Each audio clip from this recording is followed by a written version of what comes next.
Welcome everybody to another episode of the Lunch Table Podcast, and praise be, we're going to review episode 9 of the Handmaid's Tale. Dylan, this was a pretty desperate and dire and depressing episode, to say the least. A lot of bad shit happened here, and hopefully more good will come from this. I don't know. It looks like new plans will be made. But without further ado, Dylan, please tell us your thoughts. Yeah, so we see what's going on with like certain characters. Of course, Serena and June are the focus of this episode. But yes, like you said, it is very bittersweet. So we do in the last episode, they teased what was going on with Hannah. So they leaked some information, and then the Americans set up this big operation to save the kids from the wife school. So we see that take place in this episode, but unfortunately, things go awry. And it turns out Gilead actually anticipated, the Americans' kind of operation. So things go south, and then some people died, and Hannah's still in Gilead, unfortunately. And we see June go through like this painful, desperation. And she had some great, conversations with Commander Lawrence and Tuello. So what were your thoughts on this episode? Yeah, well, I felt so. This was all about majority of the episode. They kept on going back to the pilots who died and their families, and like Tuello's really broken about this. And I feel like everybody kind of felt, they had such high hopes, and then all of a sudden, like, ooh, and like they got screwed with. And yeah, it was really sad. And the captain guy before that, he was like so confident that like, don't worry, I got a daughter, and it just kind of shows you like, we don't see a lot of like war tactics in the show. And it kind of shows you like Gilead's like really good at defending themselves, and they're really smart. And so like they're forced to they're forced not to be reckoned with. And also they said that they have like certain other countries, like all the enemy countries from us right now. It's like, yeah, good job. Yeah. It's like, God, they became kind of like North Korea in a sense. And I don't know. I feel like Joseph Lawrence now is like in a corner, and he's really trying to get June on their side somehow, trying to rebuild Gilead into New Bethlehem. But it's hard because they can't change certain things. Like he can't like push it too much, because then he'll break Gilead somehow, and maybe they'll go after him. And we also see a lot of tension in Canada with the Americans, or the Canadians really want to kick the Americans out a lot. Yeah, a lot of like political themes in this episode, and it's crazy, like the timing. Like I always think about like when they film this, because like now you look at everything that's happening like politically in our country. It's kind of like crazy timing, right? So yeah, it was really tragic to see what unfolded, and even that whole like conversation that June had on the phone with Commander Lawrence about she told him like what happened with the wife.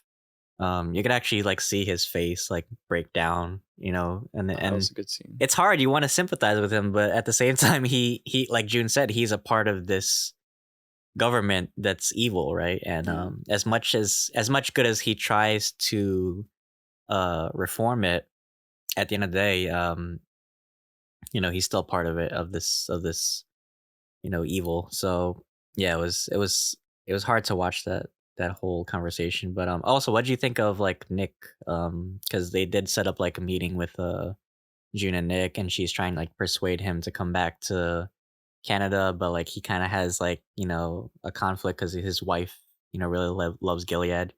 So what do you think of that whole like interaction? Yeah, they love each other.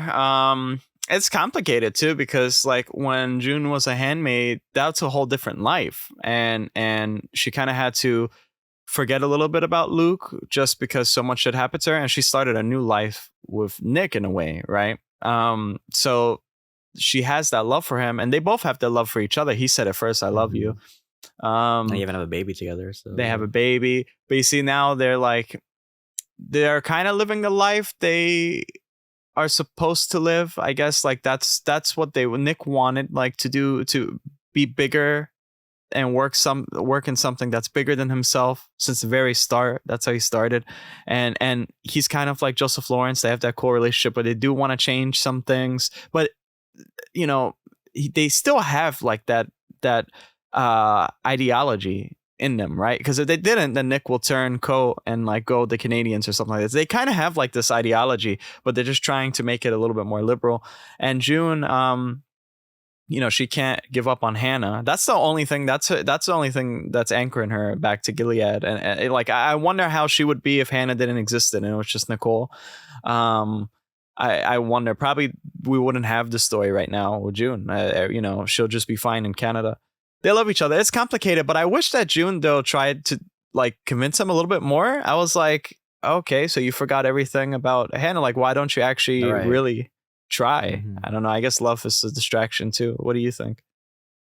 Well, he said because of his wife is pregnant, so I can understand because like he doesn't want to leave his wife's side, I guess. And she's really tied to Gilead, so that's probably why he doesn't want to separate from it because he has a baby coming up. He's really loyal to his wife. So as much as he loves June and Nicole, he has his own responsibilities. And like you said, I feel like he's also like trying to fix things on the inside too. So I feel like the most he can do is inside Gilead. Unlike June, I feel like she can do more from the Canadian side of the border. Maybe down the line he'll change his mind and maybe he'll become like an inside man. I would love to see that, but I think for the most part, I agree. I think him and Lawrence just are kind of tied to this ideology of Gilead, and because they're men too, they have kind of like the innate power dynamic. So I don't think they want to give that up. I think they want to use that power that they have as men to try and change things within Gilead, but for better or worse, But also, Commander Lawrence also made a marriage proposal to Mrs. Putnam in this episode. Naomi. It was kind of strange. Yeah. But what'd you think of that whole scene? It's so fun. I love that guy though, because he's like, he said, he's so funny. He's like, he felt offended by like Naomi trying to turn it down a little bit. Right. And it's like, I don't know. He's like really uncomfortable with it too. It's like, he doesn't want to do this, but he kind of has to. He has like a duty. And I think like all these people, they kind of have like a duty to uphold. And it gets in the way a lot of times. It really does get in the way. And so for him, I thought that was hilarious. I don't know why. I kind of want to see them like interact more, just to see like how the dynamic will be, unless he finds new love somehow. Like maybe she's because she always like kind of is like a little bit sympathetic to certain people too, more so than her husband was. And I don't know. There's something funny about her. Like I always noticed like throughout the whole series, there was always like something kind of funny with her. I mean, she's a little annoying, but like there's always something funny. Like you could just tell. So I kind of feel like. I think they make a really interesting dynamic. I hope that we get to see more scenes with them down the line, and maybe they actually get married. But then he probably will have to have a handmaid, so that's pretty screwed. So I don't know. He's trying to hold that off as much as he can. And also Aunt Lydia they're inviting her a lot of the times. I think she's kind of like. She's in a way kind of conspirating against Gilead a little bit because they're trying to change it anyway, and that's not what the other commanders want. So I like seeing Aunt Lydia interact, and it's so funny how Aunt Lydia is just like always so polite. She's like, "Oh, Mrs. Putnam, yes," or something. But it's she's so funny. Like revolted by like Lawrence to like her facial reactions, like when she's like, "Ugh." Yeah, it was. This episode is really cool. It actually felt like it went by really fast. And I think the performances by Elizabeth Moss again is wonderful here. Luke too. Luke is so supportive. Hannah, we see some more of Hannah. Actually, everybody, Hannah. Her name is. I think her name is like. What was her name that they gave her? Like some stupid name. I hate that name so much. It was like August something. Yeah. But she wrote in a little notebook Hannah, so she's kind of remembering like her past. And I honestly thought that they were I thought that this was like a whole like thing where they were trying to disrespect Gilead somehow, and I thought that they were gonna bomb the place. That's what I really thought, because it was so like ominous, the music, and it was like and I thought that also was looking through a book or something, and I was like, oh, is something bad gonna happen? It's like no, but so it's a failed mission. Now the only way I could see them trying to get Hannah back again, I don't want June to go to Gilead. I want Hannah to come to Canada, but I don't know how they're going to do it. And I don't think ground tactics is a very good idea. But they have anti-aircraft weapons too, so it's really hard unless they have some way to, like, maybe they're working with Mayday more closely and they're trying to go through the back ways and stuff, unless they send like Navy SEALs or some shit, not just all for Hannah, because first of all that costs a lot of money realistically, but you have to do more. I don't know, whatever they do, like even if they were going to get Hannah back, what they just did, the fact that Gilead blew up those pilots, like that's kind of like, it seems like an act of war just to enter the space in general. So like I think a lot of things are going to be like, now things are going to get more fast paced and a little bit more hectic and a lot more dangerous now. They're on thin ice right now. But we also saw the ending. I wanted to ask you about the ending because the ending was really nice, except that one thing that happened. And I think it was really symbolic too. I think there was a lot of semiotics there with that ending. The pilot, his wife was crying, right? Because he died, right? That was the guy that we saw. He has like beautiful eyes, just like the green eyes or whatever. And his daughter was supposed to say the Pledge of Allegiance. I gotta admit, I don't remember all the Pledge of Allegiance anymore. Like after like a long time ago in like grade school and stuff, or middle school.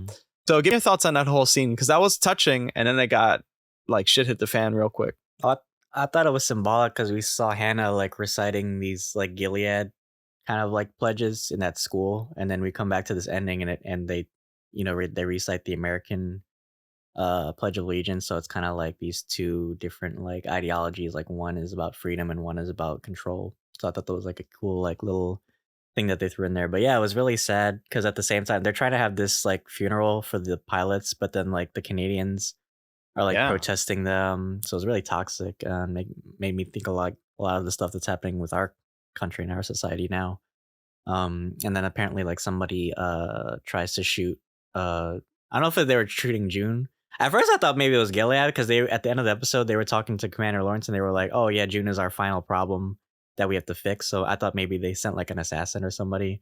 But now I'm thinking maybe it was like the Canadians, because the Canadians probably know that June is like this big like, well, they know that she's, you know, a part of Gilead, and she's probably the reason why all these Americans are coming over, right?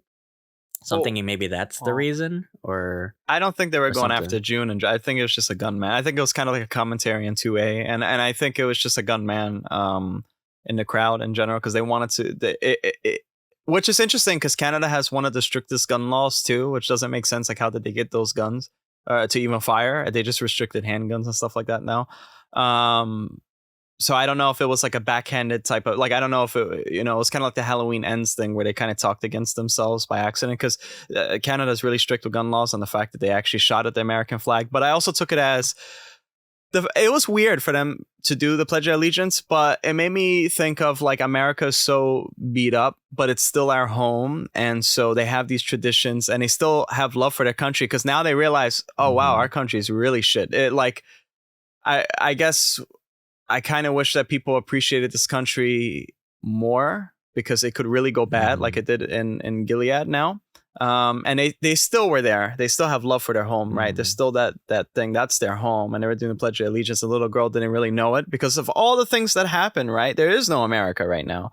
So it's kind of like now you're doing a pledge to an idea rather than an actual place. And then plus the flag getting shot when June was like that, and the flag got shot was symbolic. Yeah, it made me think of that quote from Thor Ragnarok, like Asgard isn't a place, it's a people. So it's kind of like that idea, like America isn't just one nation, it's a culmination of people coming together, right? So that's what I took it as. It's beautiful. Actually, it was sad, but it was kind of like a beautiful, I don't know, and then a song that played. It was sad.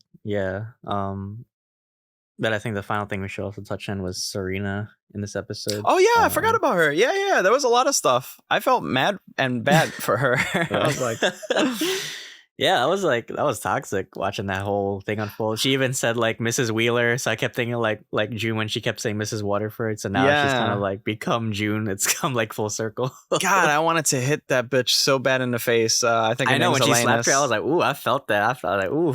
I feel like when Harry slapped Peter in Spider-Man 2. I was like, oh yeah. I know. I wanted to throw hands with that lady. I swear. I don't know, something about her. It's interesting how we protect Well, you know, and it also makes me think like when you know somebody more, right? You kind of have like this thing where like you just kind of want to Mhm. protect them. Like even Serena, I kind of wanted to protect her for some reason against Elena Wheeler.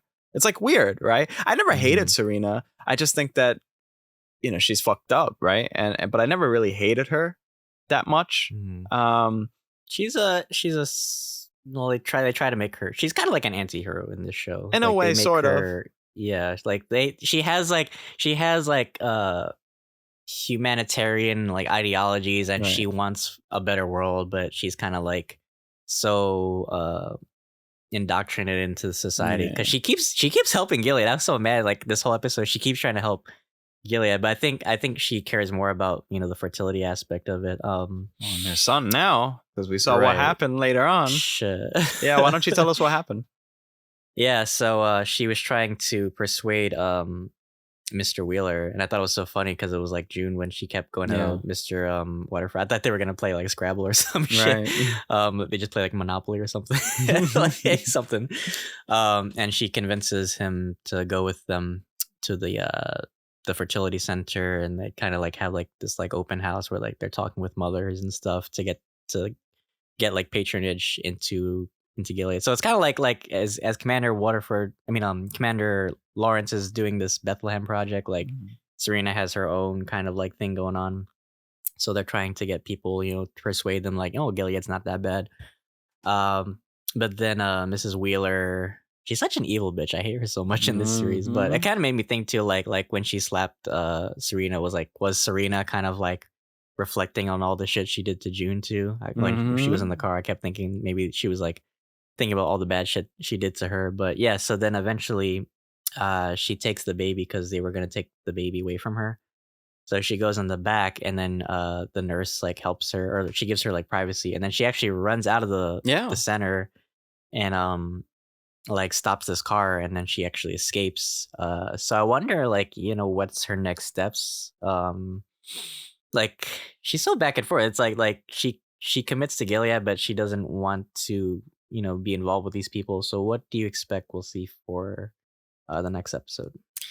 Well, nonetheless, she got rescued by like a blue-haired liberal that a lot of conservatives and stuff make fun of, and it's so funny that she got rescued by one of them, and yeah, it kind of shows you that I think you can't politicize motherhood, because when you do, it never works. Like you're a mother, that's it. It doesn't matter who rescues you. You need to get out of there with your son, right? So I thought that was really symbolic as well. And I think at this point she's kind of done. I really do feel like she's done with Gilead now. Like I think I got my son. I gotta go. Like let me go somewhere, or whatever. Let me just go to the woods. Even I don't know. I just want my son, right? The only Mhm. time she gets to interact with her son is when she's nursing him, and that's Mhm. inhumane, right? Right. So I hope they don't capture her. I don't think she'll. You know what, dude? Maybe she'll go to June. Like I don't know. That's kind of fake because it's like, how did you get June's address? But like for some reason, like because she can't confide in Tuello because wouldn't he just give her back to the Gilead people? So it's Right. like, Because her you visa know, expired. Yeah, so they'll right. just detain her. Yeah. Right. So maybe she's gonna somehow find June, which is gonna be really weird if she does, because like, how did you get that information? Well, it's kind of like, yeah, the enemy of my enemy, right? So, I Right. mean, June is the only person she has left and the only person she really knows, right? And Right. I mean, I guess that's why they had that episode where they kind of like bonded together. So maybe that's who she turns. That's all she has left, right? Because she can't go back to the commanders because the commanders are just going to put her back in the Wheeler's house. Mm-hmm. So really, June is her in a fucked up way, her only ally in the situation. Yeah, and it's there's kind of like a parallel to June trying to talk a lot to Serena back then about Nicole when Nicole was a baby, or like a lot more of a baby, and there was a lot of like open discussions about like I'm the mother. There was even a point where June was convinced. I'm sure you guys remember when June escaped with Nicole, and she was trying to convince Serena that this isn't a life for her. So they have that type of relationship where they could kind of uh think outside the box and just think about like the priority of the children. And I think June will realize that. And maybe she's actually going to defend Serena, and Lucas going to try to kick her out. Maybe Moira is Mm. too. Yeah, I don't know what's going to happen next episode. We don't have too many episodes left. Well, Now literally next week is the last episode. So oh shit, yeah. Oh, that's kind of sad. I like reviewing the series so far though, but Yeah, do you have any final thoughts? And also, what is your rating? Yeah, great episode so far, and overall this series has been really. I mean, I love this show in general, but I Yeah. think this series was really powerful, and it really showed people like kind of transforming themselves. Right, we're so used to how these characters are, but now we've kind of like seen them in a different light, and there's so much pain, and there's so much anger, and there's so much like political tension too, like with the themes. But I love this series so far, and it's yeah, like you said, it's sad to see like next week is the last episode. But hopefully we'll see what turns out.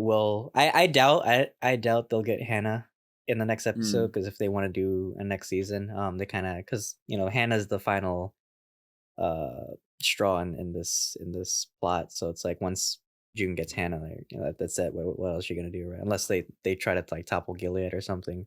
But they set a lot of things up in this season, so I doubt they would end things like right away because that's pretty rushed. But yeah, I think overall the characters have been great.